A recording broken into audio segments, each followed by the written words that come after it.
Hello friends, welcome to my channel Chandni Ro. मेरा नाम चांदनी और मैं पोलैंड के रोकला सिटी में रहती हूँ और मैं अपने चैनल पे ऐसी इन्फॉर्मेटिव वीडियोस डालती रहती हूँ। आज हम बात करने वाले हैं 10 नंबर रिफ्यूज़ल के बारे में, वीज़ा रिजेक्शंस के बारे में और यहाँ पे कौन कौन से स्कैम हो रहे हैं उसके बारे में। बहुत सारे लोग हैं जो मुझे कमेंट कर रहे थे कि वीज़ा रिजेक्ट हो रहे हैं मैम, बहुत सारे, क्यों ऐसे हो रहा है, क्या रीज़न हो सकता है, और 10 नंबर रिफ्यूज़ल आ रहा है। बहुत सारे लोग तो मुझे ये कमेंट कर रहे हैं कि मैम हमारा 10 नंबर रिफ्यूज़ल आ गया, अब हम क्या करें।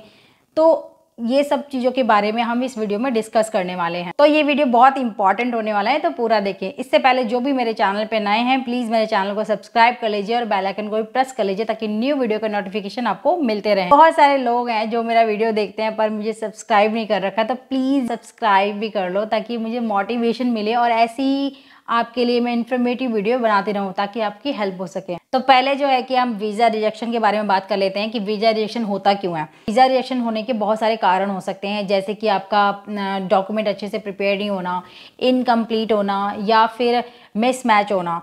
कि कई बार होता है ना कि आपने कहीं कुछ फिल कर दिया है और डॉक्यूमेंट पे है जो कि कुछ और लिखा हुआ है, तो इस तरीके का मिसमैच होने की वजह से भी आपका वीज़ा रिजेक्ट हो सकता है। जैसे कि मैंने पहले भी आपको बताया है कि वीज़ा जो है कि आपके वर्क परमिट पे भी डिपेंड करता है कि आपका कैसी कंपनी के साथ आपका वर्क परमिट है। अगर तो आपकी किसी अच्छी कंपनी, किसी रेपुटेड कंपनी के साथ आपका वर्क परमिट है तो तब तो आपका वीज़ा रिजेक्ट नहीं होता है। तो अगर तो आपकी किसी छोटी मोटी कंपनी के साथ या किसी एजेंसी के साथ वर्क परमिट है तो यहाँ पे वीज़ा जो है कि रिजेक्ट हो रहे हैं। तो यहाँ पे ना 100 लोगों में से 80 लोगों के पास वर्क परमिट है और वीज़ा ये लोग दे नहीं रहे हैं। इतने सारे वर्क परमिट इशू हो रहे हैं, बहुत सारे रिजेक्शंस दे रहे हैं, 10 नंबर लगा रहे हैं। तो आजकल यहाँ पे क्या हो रहा है ना कि 200-300 यूरो में आपका वर्क परमिट यहाँ पे इशू कर रहे हैं और इस तरीके के यहाँ पे बहुत सारे स्कैम्स वगैरह हो रहे हैं। वो आगे इशू कर देते हैं, वहाँ से पैसा ले लेते हैं। एजेंट्स और जो कंसल्टेंसी वगैरह होती है वो सारे मिली हुई होती है। तो यहाँ पे कंपनी ओपन करना बहुत ही ईजी है। यहाँ पे ना यूक्रेन से बहुत सारे लोग जो है कि आगे हैं। कुछ लोग तो जो है कि अपना जॉब वगैरह कर रहे हैं, कुछ लोग जो है कि छोटा मोटा काम उन्होंने स्टार्ट कर लिया है। और वो लोग क्या कर रहे हैं कि वर्क परमिट भी इशू कर दे रहे हैं, बाहर से लोगों को बुला रहे हैं काम करने के लिए। तो यहाँ पे ऐसी कंपनियों के साथ जो कि वर्क परमिट इशू हो रहा है, वहाँ पे वीज़ा क्या हो जा रहा है, रिजेक्ट हो जा रहा है। जब कंपनी ही स्टेबल नहीं है तो वो आपकी क्या गारंटी लेगी। तो गवर्नमेंट आपको यूं ही वीज़ा नहीं दे देती है। बहुत सारी चीज़ें जो है कि कंपनी का चेक करती है, जैसे कंपनी का रेपुटेशन कैसी है, कंपनी कब बनी है, कितने वर्कर वहाँ पे काम कर रहे हैं, जिस पोजीशन के लिए आपको हायर कर रहे हैं वो पोजीशन वैकेंट है कि नहीं है। तो बहुत सारी चीज़ें हैं जो कि गवर्नमेंट यहाँ पे चेक करती है कंपनी का, देन उसके बाद आपको वीज़ा देती है। कंपनी यही बनी है और स्टेबल नहीं है तो वो दूसरे की क्या गारंटी लेगी अभी, ठीक है। तो इस तरीके का जो वीज़ा है यहाँ पे रिजेक्ट हद तो तब हो गई जब मुझे किसी का कमेंट आया और उसने मुझे बताया कि उसको मेल आया किसी कंसल्टेंसी के थ्रू कि ओनली 70 यूरो में वो उसे वर्क परमिट भी दे रहा है, वीज़ा वगैरह भी दे रहा है, सब कुछ वो करके दे रहा है। तो इस तरीके के बहुत सारे स्कैम्स यहाँ पे चल रहे हैं। तो 70 यूरो में कौन आपको वही सब कुछ करके करा के और आपको यहाँ पे बुलाएगा। इस तरीके के बहुत सारे स्कैम हो रहे हैं। बहुत सारे लोग जो है कि इनके झांसे में पड़ जाते हैं, क्योंकि थोड़ा पैसा लेते हैं तो सोचते हैं यार थोड़ा पैसा लग रहा है, हम लोग वहाँ पे चले जाते हैं, ठीक है।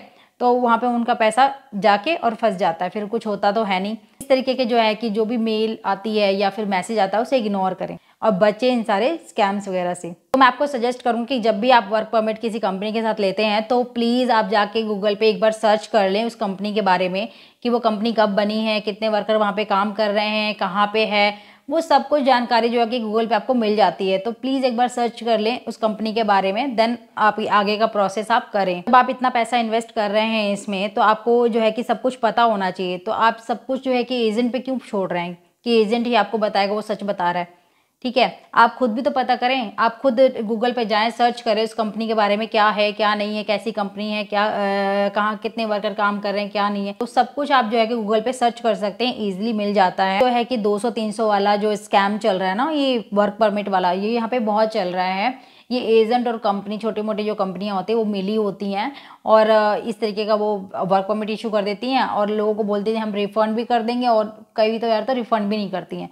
तो रिफंड पूरा नहीं करते हैं, थोड़ा सा करते हैं, बाकी उनके जेब में चला जाता है। तो इस तरीके का बहुत सारा स्कैम यहाँ पे हो रहा है। तो आप जो है कि खुद भी थोड़ा सावधान रहें, इन सब स्कैम्स से बचें। तो अब हम बात कर लेते हैं 10 नंबर रिफ्यूज़ल के बारे में। तो बहुत सारे लोगों ने मुझे कमेंट किया था कि मैम हमारा 10 नंबर रिफ्यूज़ल आ गया है, अब हम क्या करें, ये क्यों आ रहा है।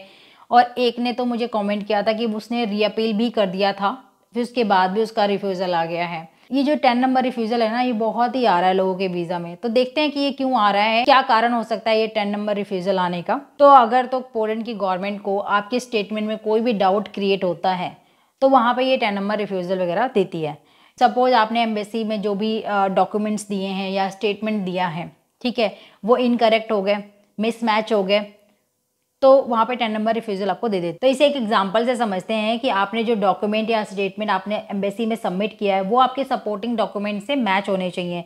जैसे कि कंपनी आपको वर्क परमिट देती है, कॉन्ट्रैक्ट देती है, गारंटी लेटर वगैरह देती है कंपनी, तो वो आपके सपोर्टिंग डॉक्यूमेंट से मैच होने चाहिए। सपोर्टिंग डॉक्यूमेंट्स मीन्स आपका कवरिंग लेटर हो गया, वीज़ा एप्लीकेशन वगैरह फिल करते हैं तो उसमें जो भी डिटेल्स वगैरह भरते हैं वो अपनी तरफ से जो भी आप डॉक्यूमेंट्स प्रिपेयर करते हैं उसको बहुत ही ध्यान से भरना है। वो डिटेल्स आपके जो है कि कॉन्ट्रैक्ट से, आपके परमिट से, आपके गारंटी लेटर से मैच होने चाहिए। अगर इसमें कुछ भी डाउट्स वगैरह क्रिएट होता है या कोई मिसमैच निकलता है तो वहाँ पे ये 10 नंबर रिफ्यूज़ल आपको दे देते हैं। तो जब भी आप अपना कवरिंग लेटर बनाते हैं या फिर अपना वीज़ा एप्लीकेशन वगैरह भरते हैं तो वो बहुत ही केयरफुली भरना है। तो सब डिटेल जो है कि आपने अच्छे से चेक कर लेना है कि कोई भी डिटेल जो है कि मिसमैच ना हो, नहीं तो ये रिफ्यूज़ल दे देते हैं। इसके अलावा आपने किसी दूसरी कंट्री में अगर ट्रैवल कर रखा है तो उसकी इन्फॉर्मेशन भी आपको यहाँ पे देनी होती है। अगर नहीं किया है तो वो भी आप इसमें मेंशन कर सकते हैं कि हमने कहीं दूसरी कंट्री में ट्रैवल नहीं किया है। तो अगर तो आपने जो है कि ट्रैवल हिस्ट्री की इन्फॉर्मेशन आपने यहाँ पे नहीं दिया है तो ये आपको 10 नंबर रिफ्यूज़ल दे देता है। तो ये सारी चीज़ें जो है कि आपके सपोर्टिंग डॉक्यूमेंट्स में होनी चाहिए। तो आपने जो है कि कवरिंग लेटर जो है कि बिल्कुल करेक्ट बनाना है, उसमें कोई गलती, कोई मिस्टेक वगैरह नहीं करनी है। सारी डिटेल होनी चाहिए आपके कवरिंग लेटर में, सब कुछ होना चाहिए। जो भी डॉक्यूमेंट आपको कंपनी प्रोवाइड करती है वो सारी डॉक्यूमेंट्स की डिटेल आपके कवरिंग लेटर में होना चाहिए। तो कवरिंग लेटर बनाते वक्त आपने इस बात का ध्यान रखना है कि किसी का एग्जैक्ट कॉपी नहीं करना है कवरिंग लेटर। यहाँ पे जब भी आप अपना कवरिंग लेटर बनाते हैं